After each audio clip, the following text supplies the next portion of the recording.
पाप का मतलब पुण्य का फल पहले मिलता है या पाप का फल पहले मिलता है? जो जाते आप सभी चैनल को सब्सक्राइब कर लीजिएगा। जो भी यूट्यूब पर देख रहे हैं चैनल को सब्सक्राइब कर लीजिए और शेयर कीजिएगा। राधे राधे दोस्तों, स्वागत है आपका हमारे यूट्यूब चैनल उषा भक्ति मार्ग में। बात करेंगे हमारी ऐसी महिला की जो कि पंडाल में आती है और कहती है गुरुजी जो गति जो आपने यशोदा मैया को दी, देवकी मैया को दी, वो ही गति पूतना को क्यों मिली। आइए दोस्तों देखते हैं इस विषय पर गुरुजी ने क्या समझाया। आज का क्वेश्चन बहुत अच्छा किया है, जिसने भी ये आंसर क्वेश्चन पूछा है उसका आंसर गुरुजी बहुत अच्छे से देने वाले हैं। दोस्तों बाकी की स्टोरी आपको पूरी वीडियो देखने के बाद ही पता चलेगी, बीच में छोड़ के ना जाइएगा, बने रहिए हमारे साथ इस वीडियो के अंदर। तो पहले मिल जाएगा जी। और एक ये जो जन्मदिन मनाते हैं, पहले तो ये मोमबत्ती जलाते हैं, फिर केक काटते हैं, फिर मोमबत्ती बुझाते हैं। इसका रीजन क्या है? अज्ञानी है इसलिए बुझाते हैं। हमारे भारत की संस्कृति, हम तो दिया जलाना जानते हैं, बुझाना हमारा नहीं है। मैंने यही सोचा था कि मैं जरूर महाराज जी से पूछूंगी, क्योंकि मेरे घर में तो ऐसा नहीं होता है। अज्ञान पहले सत्यनारायण की कथा होती है, फिर हम बर्फी अज्ञानवश लोग बुझाते हैं। दीपक तो कहते हैं, हमारे यहाँ कहावत है कि भगवान दुश्मन का भी दीपक ना बुझाए। दीपक मतलब कुल का दिया जी। इसलिए दीपक बुझाना तो एक अपराध ही है, भगवत सेवा का अपराध है। ये दोष होता है, जिस सामान्य भाषा में दोष है नहीं बुझाना। दीपक हमारे यहाँ जलाने का विधान है, बुझाने का। जी जी।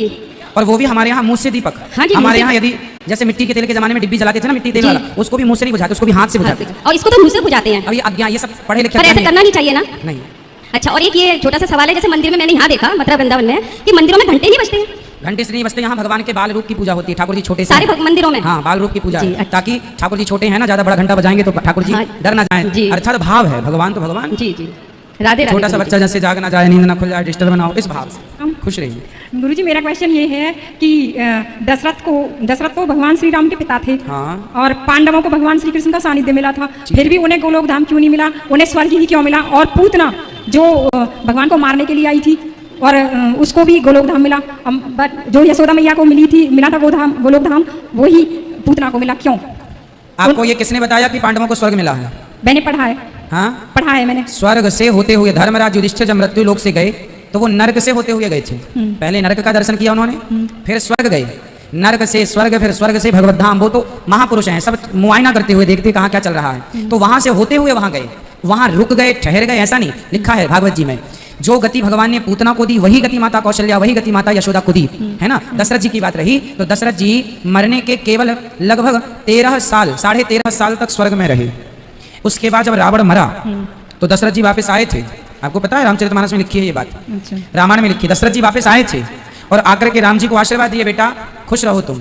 तब राम जी ने कहा, पिताजी आप आज्ञा दो तो आप आ जाओ वापस, भले मर गए हैं यहाँ से, मैं आपको फिर सब कर देता हूँ, शरीर में भगवान हूँ, जीवित कर देता हूँ आपको।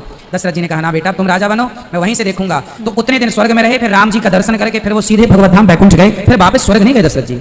उतने दिन तो स्वर्गलोक में रहे, उसके बाद भगवत धाम। और पूतना को माँ यशोदा जैसी मुक्ति क्यों मिली? इसलिए क्योंकि भगवान इतने दयालु हैं कि पूतना पर भी कृपा करके उसे वही गति दे दी जो यशोदा माँ को दी। वो दयालु है ना भगवान। भगवान के अंदर तो ये नफरत है नहीं कि तुमने जहर पिलाया तुम्हें नरक भेजेंगे, नहीं। अरे भगवान ही यदि क्रोध करेंगे हम पर तो हमें पुचकारेगा कौन, प्यार करेगा कौन? अपराधी तो हम सब हैं, वो तो कृपा के बल पर ही करेंगे, वरना हमें क्या कोई योग्यता है। राधे राधे महाराज जी। हाँ महाराज जी, मेरा प्रश्न है कि पोथी पाठ कराने के बाद में श्राद्ध कर्म करना जरूरी है कि नहीं? पोथी पाठ करा लिए हैं, श्राद्ध कर्म करा सकते हैं, उसमें कोई बहुत, जैसे हमेशा श्राद्ध निकालते हैं श्राद्धों में, वो हमेशा भी निकालना चाहिए। हमेशा क्या निकालने में क्या, एक थाली पितरों के नाम की रोटी ही तो निकालनी है, उसमें कोई बहुत खर्चा तो है नहीं। जी महाराज जी। और अमावस्या पे? अमावस्या के दिन आप जो निकालते हैं निकालें, ब्राह्मण भोज कराएं, जो जरूरतमंद उनको भोजन प्रसादी कराएं। कौआ है, कुत्ता है, जीव जंतु है, सबको संतुष्ट करना चाहिए अन्न दे करके। जी राधे राधे महाराज जी। राधे राधे। जय श्रीमन नारायण प्रभु जी। जय श्रीमन नारायण प्रभु जी, मेरे एक थोड़ा प्रश्न था, जैसे आप सबको कहते हो कि लहसुन प्याज जैसे औषधि के तौर पर यूज कर सकते हैं, ठीक है। लेकिन यहाँ परमानंद बाबा का मैंने सत्संग सुना था, उसमें वो बता रहे थे कि जैसे हमने 27 दिन के अंदर खा रखा है लहसुन प्याज तो हमारी दुर्गति हो सकती है उसमें। इससे लहसुन प्याज खाने से क्या हो सकती है? दुर्गति हो जाएगी। जैसे हमने लहसुन प्याज खाया तो 27 दिन के बीच में अगर हमारी मृत्यु हुई तो हमारी दुर्गति हो सकती है उसमें। सबके अपने अपने भाव हैं। दुर्गति झूठ बोलने से होती है। आप झूठ बोले 27, आज आपने झूठ बोला और मर गए तो दुर्गति होगी कि नहीं? तो झूठ पहले छोड़ दें हम लोग, कपट पहले छोड़ दें हम लोग, निंदा चुगली पहले छोड़ दें, फिर लहसुन प्याज के पीछे पड़ेंगे तुम लोग। अब झूठ कपट छूटा नहीं और लहसुन प्याज के, ठीक है तामसी होता है, नहीं खाना, मैं भी नहीं खाता लहसुन प्याज, नहीं खाना चाहिए, पर कोई खा रहा है तो कोई पाप नहीं है ना। आज जैसे सब, अच्छा ये बताओ, लहसुन प्याज ज्यादा बुरा है कि झूठ कपट ज्यादा बुरा? झूठ बोलना बिल्कुल। हाँ तो पहले झूठ कपट त्याग दो। जैसे वो उसके क्या नाम से सुना कि राक्षस के हड्डी और मांस से बना हुआ है लहसुन प्याज, झूठन है, ठीक है, सब सही बातें हैं, परंतु फिर भी हमें पहले इस बात पे, आप बताओ झूठ बोलते हैं कि नहीं? नहीं, झूठ तो नहीं बोलते, बिजनेस में थोड़ा बहुत बोलना पड़ता है वैसे तो नहीं। और लहसुन प्याज खाते हैं कि नहीं? नहीं, लहसुन प्याज तो कई साल से छोड़ा था। तो कई साल से लहसुन प्याज छोड़ दिया, लेकिन आपने झूठ नहीं छोड़ा। अब बताओ आपको स्वर्ग मिलेगा कि नरक? जी वो तो प्रभु की इच्छा है जो देंगे, सब मंजूर है, खाली प्रभु अपना नाम दें बस, इतना बहुत है। ठीक है, पर फिर भी देखो रामचरितमानस में लिखा है कि सत्य बराबर तप नहीं और झूठ बराबर पाप। सबसे बड़ा पाप तुलसीदास जी किसको मान रहे हैं, पहले ये समझो। सबसे बड़ा पाप क्या है बताइए, झूठ, सबसे बड़ा पाप क्या है? झूठ बोलना। झूठ बोलना। लहसुन प्याज नहीं खाना चाहिए, सत्य है, परंतु कोई खा रहा है और हम उसे कहते तुम पापी हो, ये कहना गलत हो जाएगा। एक तरफ लहसुन प्याज खाने वाला यदि लहसुन प्याज खा के भी सत्य बोल रहा है और एक लहसुन प्याज ना खाने वाला भी झूठ बोल रहा है, तो दोनों में कौन सा बेहतर होगा? सच बोलने वाला। इसलिए लहसुन प्याज का तो नाम ही मत लो। आप तो केवल सदा सत्य के ना खाइए, आप, मैं भी नहीं खाता, आप भी मत खाइए, आप भी मत खाइए, परंतु सत्य का रास्ता पकड़िए, दया का रास्ता पकड़िए, वो भगवान के धाम जाएगा। वरना मुक्ति, रही बात मुक्ति की, तो मुक्ति तो सदन कसाई की भी हो गई, मुक्ति तो सदन कसाई की भी हो गई। तो भगवान तो दयालु हैं। पूतना कौन सी शाकाहारी थी ये बताओ? लहसुन प्याज की तो छोड़ दो, वो तो बच्चों को मार मार के खाती थी। पूतना खाती थी, पूतना लोक बालग्नि राक्षसी, रुधिरास, खून पीती थी, पानी कम पीती थी, खून ज्यादा पीती थी, उसका भी उद्धार किया भगवान ने।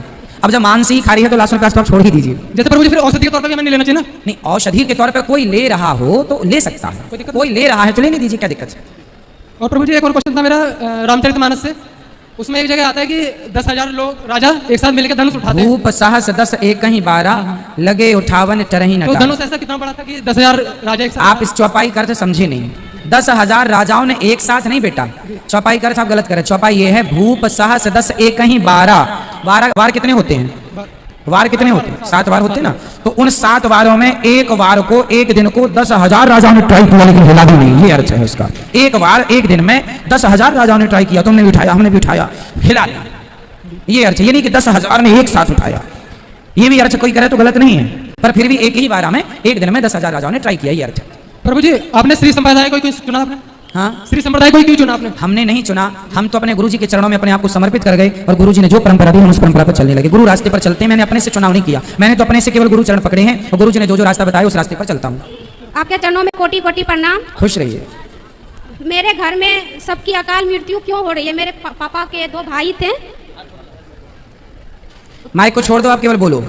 सबकी अकाल मृत्यु हो गई। हमारे यहाँ कोई नहीं बचे, बस 2 बहन है और माँ है बस। और भाई?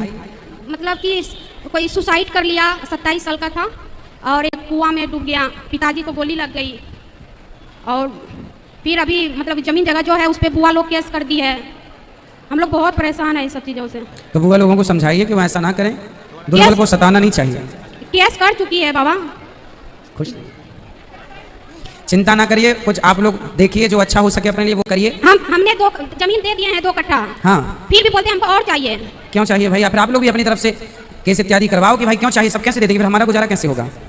बहुत परेशान कर रखा है सबने। समझाओ, अधिक परेशान किसी को नहीं करना चाहिए, नहीं तो भगवान फिर अपनी लाठी चलाना शुरू कर देते हैं। बैठ जाइए, जाके अंदर मिलेंगे सबको। अभी बोलो बेटा। राधे राधे गुरुजी। गुरुजी भगवान का तो सब कुछ पता ही है, तो ब्रह्मासुर को क्यों शिव जी ने ऐसा वरदान दिया जो बाद में उनको श्री कृष्ण का शरण में जाना पड़ा, जो जिसके हाथ से तुम रखोगी वो भस्म हो जाएगा, ऐसा क्यों वरदान दिया ब्रह्मासुर दत्तों का? भगवान शंकर भोलेनाथ है ना, नाम भोले हैं, इसलिए भोले भाले शंकर जी कुछ भी मांगे भक्त दे देते हैं। जानता था वो जो गलत कर जानते थे फिर भी दे दिया। अब ये थोड़ी जानते थे कि चेला मेरे ऊपर हाथ रखने आएगा। तो गणेश जी का दांत किसने तोड़ा और क्यों तोड़ा?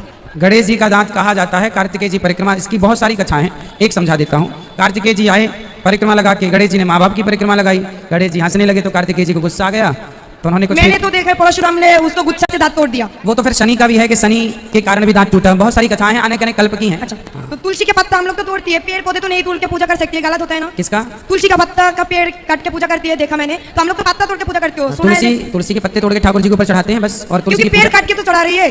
पेड़ काट के कहाँ, पत्ते तोड़ते हैं बस। तो मैंने तो देखा मंदिर का वो पेड़ का जो वो काट के पूजा करती है। पेड़ तो जड़ से जब तुलसी पक जाती है पूरी सूखने की स्थिति तब उखाड़ लेते हैं उसको। कोटि कोटि सबसे पहले प्रणाम। खुश रहिए।